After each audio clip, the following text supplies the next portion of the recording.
helping children make connections. Can you expand that a little? Well, I think it's it comes back to knowing your child as well. Really, really knowing them. Yes. Actually, individually. For instance, if you have a text, I'm trying to think of one. Okay, yesterday in prep, the teacher that was relieving for me gave out some notices for the circus. The local circus is coming to town. Now, I had a lovely picture on it and circus and blah, blah, blah. And the kids said, "What's this? What's a circus?" You know, so I think it's really about, well, one, knowing your students, and then when something like that happens, taking the time to actually, we all do it, I know, but, you know, exploring Explain. that to Yeah. them. And never, ever taking for granted that they know what that word means or what that concept is. And it can be so basic sometimes, but we need to take the time to do it. And that's part of that flexible knowledge applied in the context, yes. Yeah. Other things you talked about? Yes, and what do we mean by that? I'm going to be a really mean devil's advocate and keep pushing us, because I think that that's the way our learning will develop. What do we mean?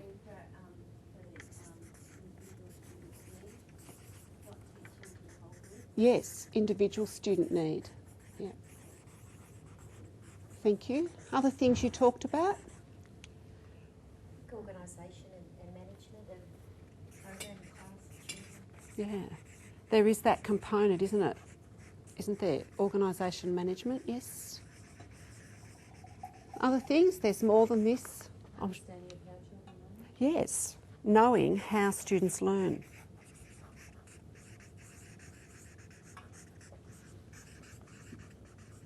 Any other important or burning things? There's lots more. We could actually double this list easily. I'm sure there were other things. Have passion. Yes? Yep. And often the passion will come. There's our passion around working with children and with students, but passion often comes too when we have that really in-depth knowledge of a subject. The interest is there and the motivation around. I know a number of you here have worked in literacy for a long time, and you do have that ongoing and enduring interest in it. For others it's numeracy or another particular area, but the passion often comes with that deep understanding. A couple of others? Provide structure. Yes. Can you expand what you mean a little more, Mary, please? Just, create a way that you have things structured so that it's not good, so that there's organisation. Yes. There does need to be organisation, yes. Yeah. Okay, thank you for that. Okay. And really that's our work over there with our teams. If we're saying that that's what a good teacher can do, that's our work back at school with our teams.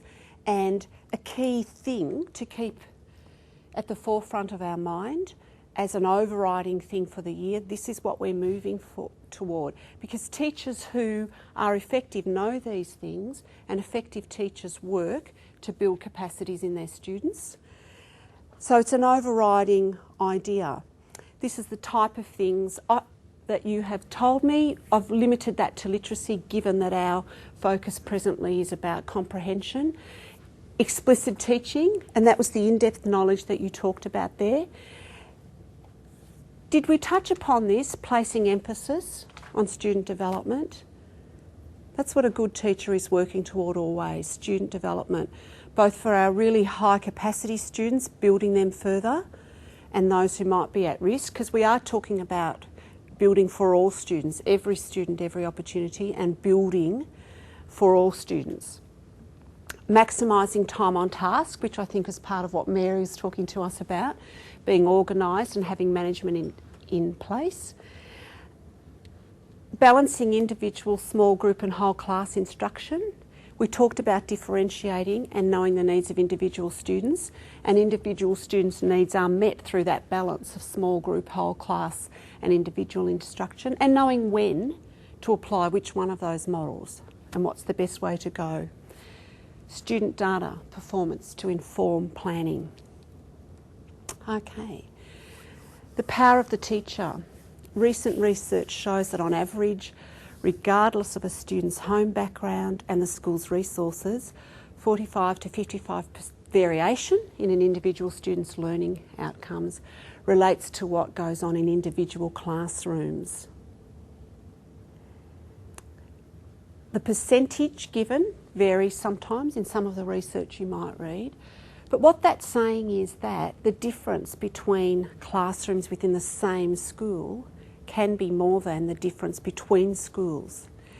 It touches in with what Lena and John were saying to us earlier about what we're working toward is to minimise the difference between classrooms, that we have whole school excellent practice, that we're all understanding and sharing what is excellent practice, so that we do have effective teaching in all classrooms, not a great variation and a difference between rooms.